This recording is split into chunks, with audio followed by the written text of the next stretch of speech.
माननीय अजितदादा पवारांच्या राष्ट्रवादी काँग्रेस पक्षानं माननीय छगनरावजी भुजबळ यांना मंत्रिमंडळात थोडा उशिरा का होईना स्थान दिलं, त्याबद्दल त्यांचं स्वागत करतो.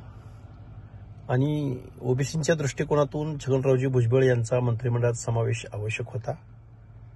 पण ओबीसीचं आरक्षण आणि आरक्षणामधली घुसखोरी हे खरं तर ओबीसी नेते यांच्या समोरचे येऊ घातलेल्या पंचायत राज निवडणुकीच्या दृष्टिकोनातून एक आव्हानाचे प्रश्न आहेत.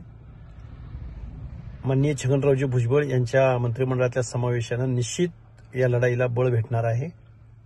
आणि याच्याही पलीकडे जाऊन माननीय भुजबळ साहेबांचा मंत्रिमंडळातला समावेश येतो झाकी आहे. पुढे जाऊन जयंत पाटील, रोहित पवार, सुप्रिया सुळे केंद्रामध्ये यांचा मंत्रिमंडळातला समावेश येऊ घातलेल्या काही दिवसामध्ये महाराष्ट्राला पाहायला भेटेल. या सर्वांना सदिच्छा आहेत. पण आमच्या ओबीसीच्या प्रश्नावर जर तुम्ही भूमिका घेणार नसाल तर मात्र गाठ ओबीसी चळवळीशी आहे.